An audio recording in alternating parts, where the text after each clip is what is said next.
Olá! O conteúdo de hoje vai ser sobre criar filhos emocionalmente fortes, né? E nessa linha eu queria contextualizar um pouquinho, por exemplo, a minha criação. Hoje, no dia de hoje, que é o dia que eu estou gravando esse vídeo, eu tô com um pezinho nos 45 anos, né?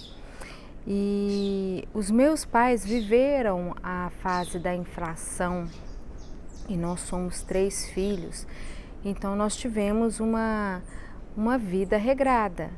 Mas apesar de ter muito regramento, de ter muitas coisas assim, de passar algumas vontades, mas também por um outro lado a gente teve uma vida bem feliz.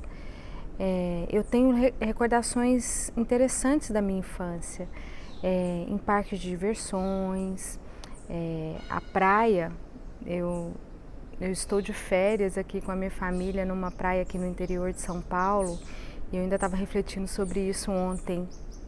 Eu fui conhecer o mar com 18 anos e a primeira praia que eu conheci foi a Praia de Santos, ali a Praia Grande, né, no litoral de Santos. E meus filhos, hoje a Sofia com 8, o Miguel com 4, o Miguel já foi a terceira vez que ele foi à praia, né? E o que isso traz de informação, né, para nós, mães, pais da geração de hoje? Nós tivemos conquistas, nós tivemos que conquistar muitas coisas. Muitos de nós tiveram que conquistar o direito a estudar, por exemplo. Muitos de nós passou dificuldades mesmo, teve que talvez deixar de comer algo ou comer carne por um tempo para comprar um livro para formar na faculdade. Cada um de nós sabe da luta que nós tivemos para chegar onde nós chegamos. E o que eu percebo é que tendemos a facilitar demais as coisas para os nossos filhos.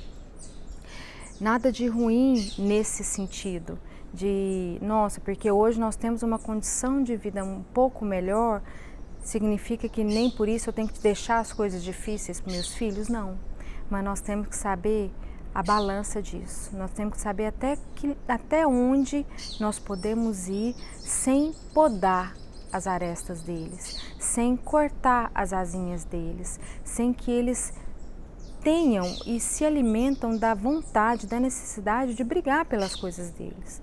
E isso é tão interessante porque experiência mesmo no consultório, no set terapêutico, nos últimos anos, nos últimos aí 2 anos, 2 anos e meio, eu recebi muito adolescentes, muito pré-adolescentes, já com ideação suicida, o emocional muito frágil, muito assim debilitado, muito instável, muito imaturo, né? E vendo a história de vida desses adolescentes e também não deixando de fazer um retrospecto e até mesmo uma avaliação interna de, nossa, como eu tenho conduzido, né, com os meus filhos. Eu percebo que muitas das vezes o que está ali no alicerce dessa crise emocional está um excesso de papai e um excesso de mamãe, sabe? Um excesso de dar tudo na mão, um excesso de proteção, de autoproteção demais, um excesso assim de não... Muitos dos pais hoje em dia não deixam os filhos nem passar por uma frustração, né? Eu ainda estava até comentando num vídeo anterior que há um mês atrás, na aula de natação das minhas crianças, tiveram uma aula de sobrevivência. Eles costumam fazer uma semana de aulas nesse sentido, de apoiar a criança numa situação de perigo, né? Salvamento e tudo mais. E nessa uma semana eles têm que ir para a aula de natação de roupa. Então eles têm que nadar de calça, de camisa, de tênis, de meia, para eles sentirem a dificuldade que é estar na água preso, porque a roupa te limita um pouco os movimentos, né? E quando foi no finalzinho da aula, o professor chamou para nos dizer que a maioria das crianças, mais de 80% das crianças que morrem afogadas, são crianças que sabem nadar. E geralmente essas que sabem nadar e que morrem afogadas, elas morrem afogadas porque elas não dão conta de sair do lugar onde elas estão. E aí o recado que o professor quis dar e deu claramente para nós é: papais e mamães, não ajude seus filhos a sair das piscinas. Se você vê que ele está num lugar, se vocês estiverem com ele, por exemplo, numa cachoeira, se estiverem com ele numa piscina, onde a borda estiver um pouco mais alta do que o limite da água, deixe ele tentar. Ali com você observando, deixe ele tentar, deixe ele buscar a estratégia dele para sair da água. Que isso a gente vai estar favorecendo ele a pensar, a ter uma estratégia no momento de perigo, no lugar onde ele realmente estiver se afogando, tiver uma correnteza, ele vai saber como ele pode lidar, como ele pode fazer para sair daquela situação, né? Então, deixar os filhos viverem, deixar os filhos vivenciarem as experiências que estão em volta deles, isso é muito importante. Parquinho, né? Muitas vezes, porque criança é assim, uma hora a criança, eles estão ali brincando, de repente eles já começam um atrito entre eles, né? E aí o que os pais fazem? Geralmente entram no meio ou tira a criança do lugar, ou às vezes falam: não, filho, deixa pra lá, se essa criança não quer emprestar o brinquedo para você, deixa pra lá, ela é boba, né? Diminui o outro porque o outro não fez o que o seu filho queria que ele fizesse, e é esse tipo de comportamento que vai fazendo com que a criança ela se sinta assim, poderosa, né? Ela se sinta assim: nossa, eu não passo por problemas, eu não tenho problemas. E aí quando chega ali na vida adulta, principalmente ali naquela fase da adolescência, onde é uma fase em que o jovem ele está naquele momento de se reafirmar como adulto, né? De se posicionar como adulto. Tem todas as questões hormonais, mudança de corpo, eles têm uma fase em que eles estão fisicamente desengonçados, crescem demais, magros demais, até que eles se incorporam, pega aquele corpo de adulto, né? Então, naquele momento ali, eles começam a experimentar as primeiras frustrações da vida, né? E muitas das vezes ali, eles não querem o papai e a mamãe por perto. E aí eles começam a experimentar aquilo, começam a vivenciar, começam a se sentir diminuídos, começam a se conectar numa sensação de incapacidade. Mas na verdade não é porque ele é incapaz, é porque o papai e a mamãe não deixou ele na infância ele se conectar na sua energia da capacidade, na sua energia de que você pode tentar, você pode experimentar. No momento de dificuldade, entender, dar o comando para ele, dar o recurso para ele de que ok, você pode chorar, você pode ficar triste e conversar sobre a situação, sabe? Conversar sobre a briga com o coleguinha, conversar sobre o porquê que eu não quero emprestar o brinquedo para outra criança, por que aquela criança me bateu, por que aquela criança morde, por que eu mordo, né? Por que eu mordo? Aqui também eu quero até colocar uma outra experiência que eu tive, porque a Sofia ela sempre foi muito para frente, além da idade dela. Ela é muito inteligente, ela é muito esperta, ela tem um raciocínio muito rápido. E quando ela foi para a escolinha, ela foi para a escola com 2 anos e 4 meses. Meus filhos eu coloco na escola depois que eles completam 2 anos, porque eu acho que nessa idade, com 2 anos, a socialização, o aprender a conviver, o aprender a buscar o seu espaço, compartilhar o ambiente escolar, para mim, eu acho que é muito saudável.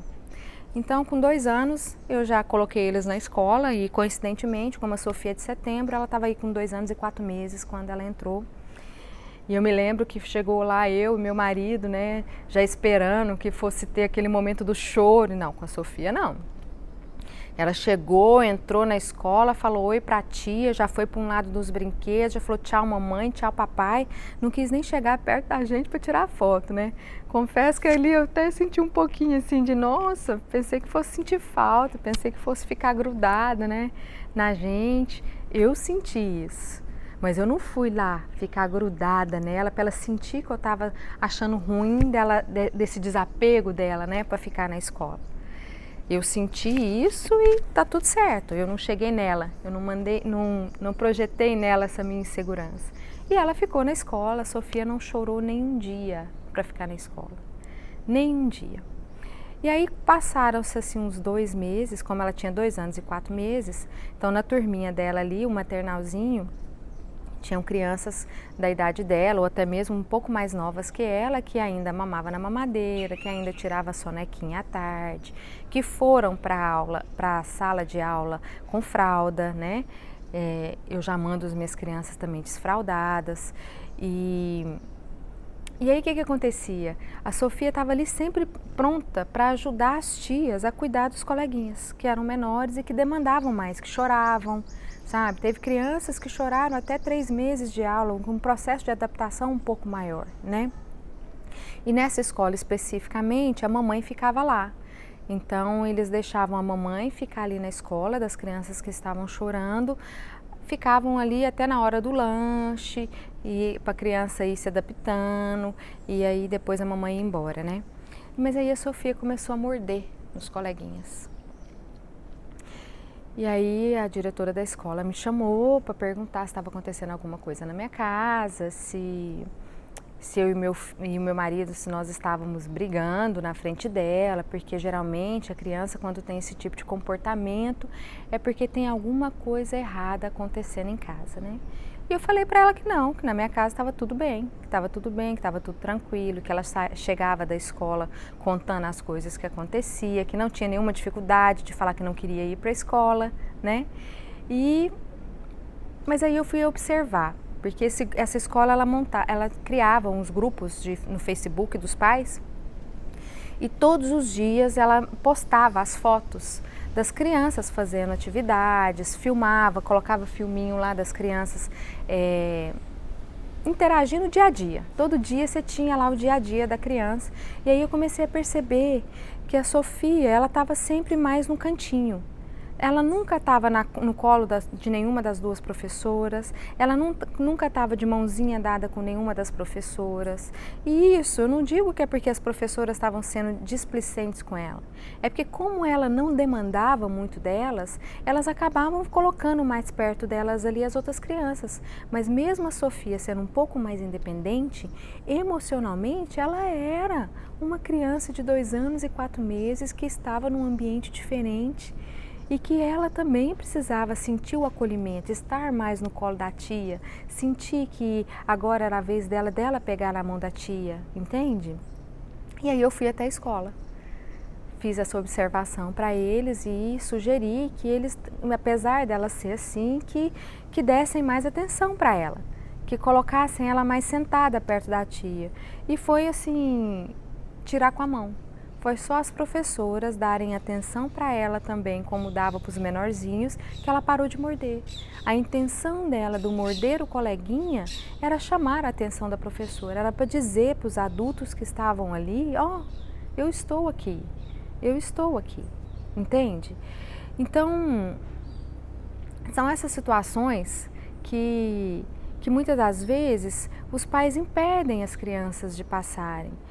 Um outro exemplo, uma vez nós chegamos também fomos no Habib's comer aquelas esfirras abertas, e a Sofia foi brincar no parquinho e chegou lá, tinha várias crianças lá, e ela chegava, ela sempre muito expansiva, chegava, posso brincar? Vamos brincar e tal, e nenhuma das crianças do parquinho quis brincar com ela, nenhuma quis brincar com ela.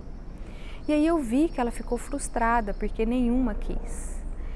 E aí eu fiquei no meu cantinho ali olhando, com uma dor, porque eu confesso que eu senti uma dor. Na hora, assim, você quer pegar, você quer acalentar, você quer chegar lá, você quer você brincar para ela, você quer, assim, tomar o lugar daquele coleguinha para ela perceber que ela não precisa deles. Você pode brincar com ela e ela vai se divertir da mesma forma, né?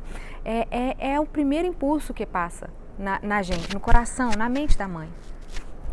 Só que aí eu deixei ela lá.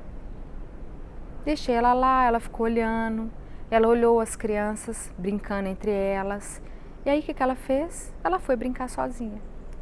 Aí ela arrumou uns outros brinquedinhos lá, ela foi brincar sozinha. Eu confesso que nesse dia, assim, eu até caiu lágrimas no meu olho, assim, de ver, sabe? Mas é ali, num parquinho, com crianças pequenas, inocentes, ela foi um aprendizado, porque não é em todo lugar que nós adultos vamos chegar que nós vamos ser bem queridos. Não é em todo lugar que nós adultos vamos chegar que nós vamos ter facilidade de entrosamento, facilidade de se comunicar ou de fazer amizade.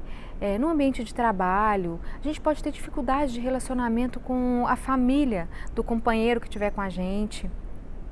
Então tem muitas situações da vida que realmente a vida é assim.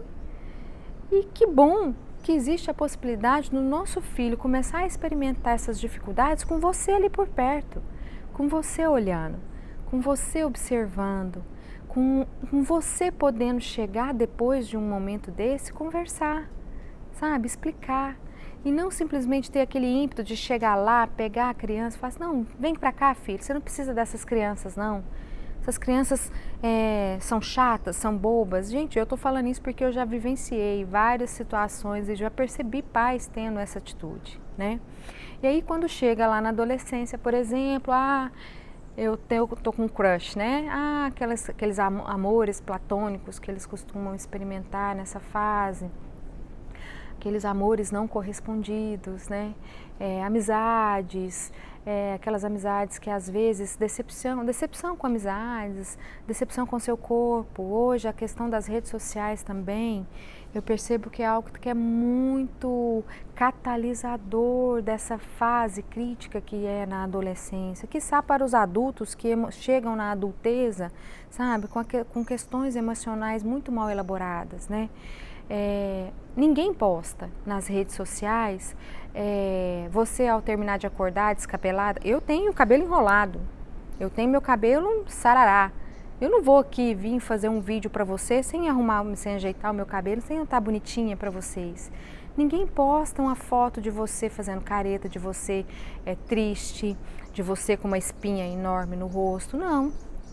Geralmente as pessoas só querem mostrar para o outro que está bem, que está feliz, que a sua família não tem problemas, né?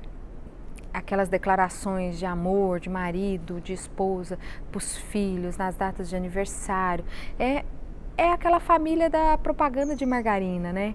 Então é assim que funciona. E os adolescentes são do mesmo jeito, sabe? Eles postam foto em lugares bacanas, do lado com roupas bacanas, mas ninguém sabe qual é a real da vida daquela pessoa que está ali se mostrando nas redes sociais como sendo uma pessoa feliz, né? Só que aí, inconscientemente, o que acontece? O seu cérebro começa o processo de comparação. Aí ele começa a ver demais aquele coleguinha, ou aquela amiga, ou aquela que não é amiga, sabe? Começa a perceber ela e fala assim, nossa, ela sempre tá saindo, nossa, ela sempre tá tomando sorvete, nossa, ela sempre tá tão arrumada, ela sempre tá tão bonita, ela sempre tá fazendo N coisas, né? Nossa, e ela começa a se olhar na vida, compara com a sua vida real, compara a vida postada, a vida das redes sociais de com a sua vida real, e ela começa a experimentar de que ela não é nada.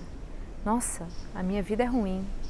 Nossa, como a minha vida é ruim. Nossa, como as minhas roupas são feias. Nossa, como eu sou feia, como eu sou gorda. Nossa, como eu sou magra, sabe? E aí começam os conflitos internos, né? Essa situação de se martirizar internamente. Então, papais, então, mamães, o que eu queria deixar de recado aqui é cuidado. Se você está provendo demais os seus filhos, presentes demais, compra coisas demais, experimente com eles a mesada. A mesada, por exemplo, a Sofia hoje ela já recebe mesada lá em casa e está difícil de fazer essa orquestração da mesada com uma tarefa que ela poderia cumprir para ter direito a essa mesada dentro de casa, né? Ela, na idade dela, por exemplo, ela já poderia ajudar, ela poderia cuidar do quarto, ela já poderia estender a cama dela, e a tarefa dela é passear com as cachorras. Eu tenho 2 cachorras, é que ela pegue as 2 cachorras e leve elas para passear, para elas fazer cocô, para elas fazer xixi na rua, sabe? E aí, se ela fizer isso todos os dias, ela tem lá a mesadinha dela da semana, sabe? E é com esses recursos que a gente vai começando a alimentar na criança o senso de responsabilidade, o senso de participação da comunidade familiar, ela poder, por exemplo, arrumar a cama dela, na hora que for tomar banho, pegar a roupa suja e colocar no local da roupa suja e não sair jogada e tá lá a mãe catando tudo no chão. Terminou de brincar, guardar os brinquedos no lugar. Terminou de estudar, guardar os objetos no lugar. Então são pequenas responsabilidades que você começa a colocar para ela o entendimento de comunidade, E ela entendendo que cada um ali tem uma tarefa, que tem algo a contribuir para aquela comunidade, ela vai conviver melhor em grupos. Quando ela for, por exemplo, para a escola, quando ela for para uma viagem, quando ela for para um ambiente de trabalho. Entende o quanto é importante a gente deixar eles vivenciar? Se tudo que ele pede, eu quero um iPad, eu quero um celular, eu quero um telefone, se tudo que a sua criança pede, você vai lá e provê para ela, a mensagem que você está dizendo para ela é que o mundo vai sempre provê-la. E aí quando estiver lá na frente, que ela for adulta, que ela perceber que algo que ela quer não está vindo na mão dela como sempre foi, como que vocês entendem que ela vai reagir? E quando ela perceber que na verdade não é assim, e quando ela perceber que na verdade o mundo não vai dar tudo na mão dela, que não é assim que as coisas funcionam. Imagina o sofrimento. E ela vai aprender essa experiência, ela vai aprender vivendo isso na vida, no ambiente da vida, convivendo com pessoas que não faz parte da família dela, que não tem o amor, não tem o cuidado de ver ela vivenciando aquilo. Pode ser que ela mude, pode ser que ela arrume um emprego numa outra cidade, que ela não more mais na cidade que você vai morar nessa época. Pode ser que você, mamãe, nem esteja viva quando a sua filha ou seu filho for experimentar uma frustração dessa. Então você não vai nem poder continuar, porque tem casos de mães que continuam nesse mesmo padrão comportamental com filhos adultos. Quem não conhece aqui filhos adultos de 40, 45, 50 anos que ainda moram na casa dos pais, que ainda ganham a roupa lavada, a roupa passada. Tem mães que ainda montam o prato, entregam o prato montado na mão desses filhos. Olha a dificuldade que esses adultos têm de ir para a vida. Olha a dificuldade que esses adultos têm de formar uma família, de querer sair do ninho. Porque o ninho é bom. Todo mundo gosta do ninho. O ninho é bom. Tá ali, ganhar a roupa lavadinha, a roupa passadinha, a comida feita na hora, não ter que lavar uma louça, não ter que contribuir com lavar uma louça, não ter que contribuir para comprar um pão, ter tudo à mão, entende? É bom. Qualquer um gostaria de estar ali. Mas não é assim a vida. A vida não vai ser esse berço, não vai ser esse ninho que vai estar provendo o seu filho o tempo inteiro de facilidades, né? O mundo não vai estar ao dispor do seu filho. Então hoje eu percebo que nós, da minha geração, que tivemos que brigar pelas nossas coisas, né? Ou eu estudava numa escola federal ou eu não estudava na minha época, né? Então teve muitas dessas situações. Então ou eu passava numa federal ou eu não estudava e eu queria estudar. Então eu tive que ralar, tive que estudar, tive que passar na faculdade. Mudei de cidade porque eu passei numa cidade que não era, apesar de ser numa cidade próxima da minha, mas eu quis ir morar lá. Arrumei um emprego para poder morar lá, porque meus pais não tinham condições de me bancar estudando numa outra cidade. Percebe a diferença? Então, isso faz com que a gente alimente em nós uma garra, uma vontade de conquistar nossas coisas, de buscar as nossas vitórias com os nossos braços, com as nossas mãos. E isso é muito bom. Isso é muito bom, sabe? Excesso de mãe demais, permite que aquele adulto, qualquer dificuldade que ele vai ter, ele vai precisar de colo, ele vai precisar voltar. Ele vai precisar que alguém o ampare, que alguém diga para ele o que fazer, que alguém mostre para ele o caminho a fazer, que alguém reafirme para ele que ele está certo e que o mundo é que está errado. Imaginem isso. Você quer isso para os seus filhos? Então, ao pensar nisso, eu também queria deixar aqui, se eu ajo dessa forma com meu filho, como eu sou emocionalmente, como emocionalmente eu me percebo. Eu me percebo dando conta das minhas questões, eu me permito perceber a raiva, perceber a tristeza e olhar para elas, dar vazão a elas e ressignificar o que está por trás. Como eu lido com a alegria, como eu lido com as minhas frustrações, como foi a minha caminhada de conquistas, ou eu sempre tive alguém por trás de mim me apoiando ali, me levantando, me empurrando para a vida. Como que foi? Como que eu sou, né? Porque é muito bacana a gente entender que a gente precisa se entender nesse contexto, né? Eu, como ser humano, como eu sou, porque eu entendendo como eu sou, eu olhando como eu sou, o que eu entendo que eu preciso mudar, o que eu entendo que eu preciso visitar no meu jeito de ser, para que eu possa realmente poder criar os meus filhos para serem emocionalmente fortes. Se a mamãe é ok emocionalmente, ela tem grande chance de criar filhos emocionalmente ok. Se a mamãe é feliz, a grande chance é que seus filhos também serão adultos felizes. Percebe? Então não tem como a gente querer que os nossos filhos sejam de um jeito que se a gente não é, se a gente não dá conta de ser, se a gente não experimentou ou nunca vivenciou aquilo ou não sabe o caminho de viver aquilo. Como eu vou conduzir meus filhos por uma estrada que eu não percorri, que eu não conheço? Eu espero que o que eu contei aqui, que as reflexões que eu trouxe aqui, que realmente traga em você reflexões, que traga insights. E se sentiu vontade, escreve nos comentários desse conteúdo, que a gente pode interagir, a gente pode trocar ideias, a gente pode realmente aí fazer, porque é algo que mexe muito internamente. Eu entendo que pensar dessa forma, pensar assim, nossa, quer dizer que eu posso estar falhando na criação dos meus filhos, provendo eles demais, né? Isso traz um certo desconforto. E como também traz um certo desconforto você perceber que você pode ir ali, levantar o seu filho que está ali no chão, né? Mas você entende assim, não, vou esperar um pouco. O movimento é esse, o exercício é esse.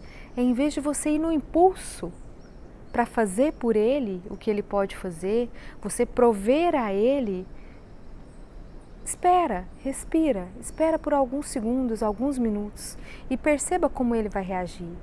Por exemplo, ele caiu. Ele tropeçou, ele caiu no chão. Geralmente a criança chora na hora que o pai chega lá. Ele caiu, olha para ele, espera, dá uma olhada, observa. Como que ele vai reagir? Ele vai levantar, vai sacudir, vai passar a mão no joelhinho e vai voltar a brincar? Ou ele vai ficar sentadinho ali? Houve um machucado maior? Então o exercício aqui é você não agir no impulso. Não, se observa, percebe a vontade, o que te deu vontade de fazer e te permite esperar por alguns minutos, quiçá por alguns segundos. Eu acho que simplesmente com esse exercício de esperar um pouquinho, você já vai perceber ganhos. Você já vai perceber ganhos e você já vai começar um passinho de cada vez, ensinando o seu filho a lidar com as suas próprias questões. Eu fico por aqui então, um beijo grande para vocês e qualquer necessidade, manda um direct, manda um comentário aí que a gente vai interagindo, tá bom? Um abraço e até o próximo conteúdo.